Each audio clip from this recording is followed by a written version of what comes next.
The fight card ahead of November 5th has officially been filled out. So hailing out of the red corner, we have the former President of the United States, number 45 in the playbooks, but number 1 in your hearts, Donald J. Trump, and his running mate, the great senator from the great state of Ohio, J.D. Vance. And opposite them, in the blue corner, we have the 49th Vice President of the United States of America, the very duly elected, the very popular Kamala Harris, and officially her running mate as of today, the Minnesota Governor Tim Walz. What the? Okay, that's one way that you could have went with this one, okay?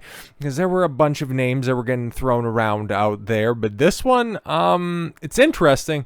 It's definitely interesting. I don't know if anybody was really knocking down the doors, trying to shore up the support for Minnesota of all states. Like, if you look at some of the polls, you take a look at some of the predictions, yeah, it could theoretically be up there in contention, but you really could have shored up your positions in much more contentious places. And with the short list of VP candidates that were getting floated out there, this is definitely a baffling one, unless, of course, this is a soft admission that, yeah, just pay attention to water breaks and counting booths and sudden vote influxes in the middle of the night, because there is no perceivable avenue where this makes sense at all whatsoever, okay? Because there is very few governors, okay? If you wanted to go the governor route, if you didn't want to just have another former senator that's up there, I understand. Somebody who's a little bit more stately and established.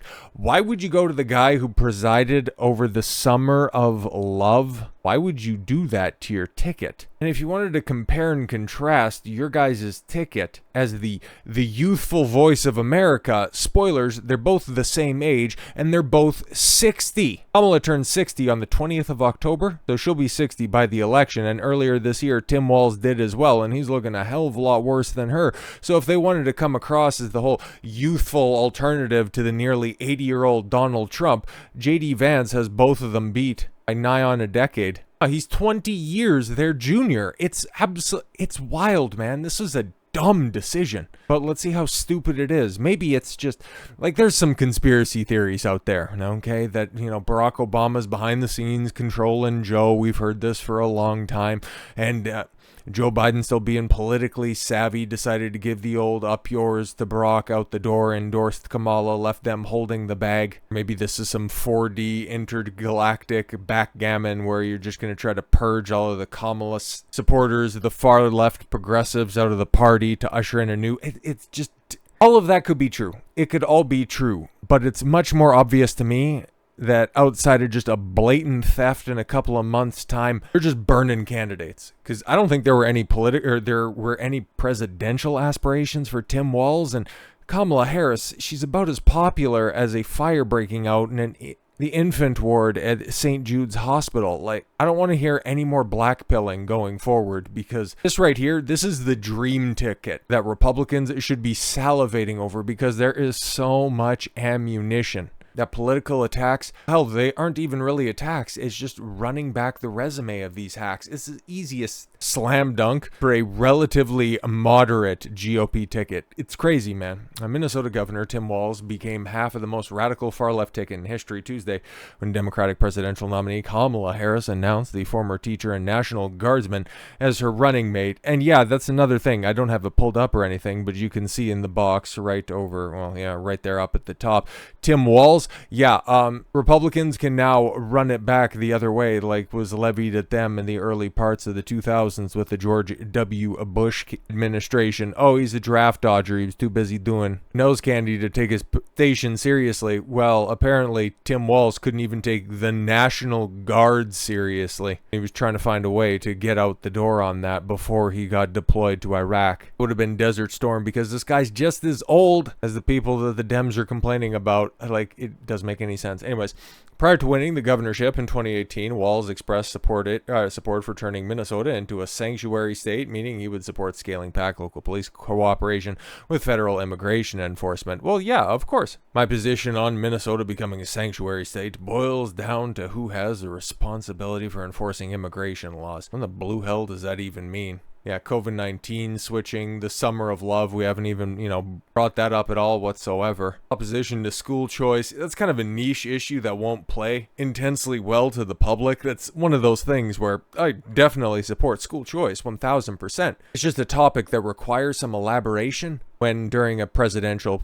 campaign, you just want bumper sticker slogans, okay? And plus, school choice isn't really something that you would have coming out of the party that vehemently supports teachers' unions and the failing public school system, making Minnesota a trans refuge, whatever the blue hell that means, climate action, uncontrolled, George Floyd, yes, finally the summer of love, soft spot for China. Abortion, yeah, marijuana, free lunch, and free college. Yeah, of course. Like, he's a socialist wet dream, okay? His policy decisions back when he was a member of Congress, yeah, just kind of had him squarely in the middle of the pack. The 12th most politically right member of the House Democrats on the 2018 report card. But that's, depending on the laws that you're voting on, could be some of the most radical stuff in history. Meanwhile, yeah, when Kamala was in the Senate, she was the most radical Democrat, according to GovTrack. So what does that ultimately mean? It amounts to a baffling ticket. Absolutely baffling ticket, especially when, somebody right there at the top of the short list, Pennsylvania Governor Josh Shapiro, I mean, that one would make a lot more sense. Mark Kelly was also up, a senator out of Arizona, okay? Like, he was also on the short list, and yeah, if the Democrats are looking to shore up those two swing states, it might not mean anything at the end of the day, because Mark Kelly, not all that popular, and Josh Shapiro, he hasn't even done a full stint as governor. Okay, and the only reason they got in there is because the Republicans were running an absolutely atrocious ticket during the midterms. So yeah, it wasn't necessarily a slam dunk, but the way that this is trying to be spun, that Kamala was afraid of Pennsylvania Governor Josh Shapiro would steal the spotlight and alienate anti-Israel progressives. Yeah, I don't really think so. Okay, I really don't think so when it comes to that. Because you take a look at how much money AIPAC is funneled into Kamala's coffers. Yeah, brother, she has no problems with Israel at all whatsoever. $5 million can't be wrong. No, if you want to try to spin this as an anti-Semitic pick because you decided to go with this stodgy old white guy out of Minnesota instead of I can't quite say what I'm thinking on YouTube, even though it would be a joke, but more polished politician in Shapiro, just go for it, man. Just go for it. If you want to spin the Democrats as being wildly anti-Semitic, go for it, man. This is mudslinging season. I don't believe that rhetoric, nor do I really care how you want to paint Democrats, because I remember everything that they've been calling more right-leaning people for the past decade plus. But here's also another reason that Shapiro might not have been picked. He's probably not all that popular in the Kamala Harris circles, okay, because you had John Fetterman, who was also at this event, and when Josh Shapiro took the stage, as Posobiec has clipped out right here, okay, you can see, oh, there he is on stage, and then you're just going to pan over to Fetterman, who couldn't care less about this at all whatsoever, just sitting in the crowd. And you might be thinking, okay, maybe he's just in one of his stupors. Maybe that's just John Fetterman being really bummed out because his fake-ass wife isn't there to stuff him full of uppers. But he was up on stage a little bit earlier, and he was delivering an impassioned speech of sorts, I guess. But Senator John Fetterman randomly started shouting at Kamala Harris's Philadelphia rally while calling President Donald Trump and J.D. Vance weird. Sorry, what?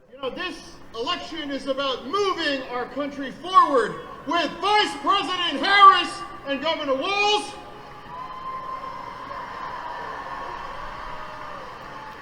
Or a couple of really weird dudes. Yeah, they're the ones that are really fire. Like, I care what Andre the Giant has to say. Like, yo, man, tell your story walking. Okay? We know you have no love for your state. You have no love for your party. You literally are Joe Biden 2.0 with your wife behind the scenes just poking and prodding you with whatever she can so that she gets a larger spotlight. This is a sad campaign, and that's why to see all of those black pillars that are out there saying that, oh no, they're gonna steal it, oh no, oh, Trump's losing momentum, oh, he's not like he was back then, oh, if he does this one thing, I'm not gonna vote for him anymore. People are pathetic. Because take a look at your opposition. I'm happier now than I have been throughout this entire cycle. Getting through that absolutely pathetic primary is probably going to be the biggest hurdle that you're going to have to overcome on this, because, okay, just like, you know, white dudes for Kamala, which was what the actor side of this thing, so now we're just going to do white comics for Kamala. Actor Ben Stiller says he wishes he was black while urging people to vote for Kamala Harris during Comics for Kamala fundraising call. Stiller plays Harris for being Indian, black, and everything. She's everything to all people, guys, except for smart and articulate. It's gonna be the first woman president, and that's incredibly exciting. And, you know, she's Indian, she's black, she's everything. You know, I'm Jewish and Irish. Right. I wish I was black. Every white Jewish guy wishes he was black. Right.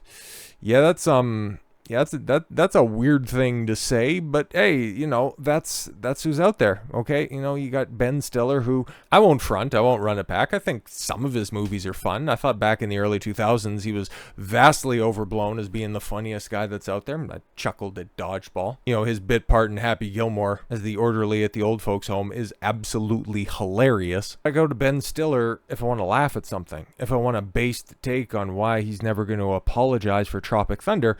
I'll go check in and see what Ben Stiller has to do. But if he has to pull out the JEW card in order to justify his political positions, yeah, tell your story walking, pal. Go team up with Frankenstein for another reboot of Starsky and... This is how desperate they're getting. Can you just point to any policy that Kamala's pushing that you would think would be for the benefit of the country? Nah, she's great because of her immutable characteristics. That's fantastic. Meanwhile, on the other side of the aisle, what do you have? The media trying to memory hole the current administration, basically allowed the Butler assassination attempt. Maybe another reason that Kamala doesn't want to highlight, you know, Pennsylvania. Perhaps could have played into that choice. But where there's, new video that Fox News has, which I don't know why this isn't on loop. There you have the shooter on the roof, and you got a clear shot right there, and Secret Service paid no attention to that dude at all, running on top of the buildings at all whatsoever. Seems like he could traverse a sloped roof, but it was just far too much for accredited service agents. It's just, we're going to be playing conspiracy theory on this. Yeah, inside job seems like the inside track to the truth. But this is the kind of stuff that the Trump campaign should be running, okay? Go ahead and maximize how awful that Harris Walz ticket looks. It's atrocious, man. All of the worst progressive ideas bundled into one. Run with that. Run with how you took a bullet for this country. You tell stories like that, you say how cringe shit is, and then things like this end up playing exceedingly well to the next generation. Trump thanks Barron for introducing him to his friend Adin Ross after live stream together shatters 100 million views. And for those black pillars that are out there saying that Adin Ross stream is going to amount to nothing at the ballot box, 100 million views. Fox News can't do that. ABC, any of the legacy media outlets cannot do that at all whatsoever. Because you know what that shows right there? 100 million views. 100 million views in less than 24 hours. All of that cringe progressive shit, it's not playing anymore. It's not doing anything at all whatsoever. And we're seeing that now have downstream effects. That's why I'm thinking the Democrats are just trying to purge the more radical elements of their party by lumping all of those fruitcakes together in one fine package and then just sending them off to slaughter in November. That seems far more likely to me, because we had earlier in the primary season, you had one member of the squad and Jamal Bowman culled from the herd right there. And now you have this evening, I'm recording this Tuesday night, Cori Bush, quite possibly the most radical member of the squad, losing her primary as well. It's a bad time to be woke. It's a dangerous time to be a Democrat. And it's a hell of a good time being on the Trump train. We're a couple of months out, and don't worry, there's plenty of room still left on this carriage. So with all that said, thank you all very much for the gift of your time. I've been Don Consuelo. I want you to follow your gut and get after it. Take care, everyone.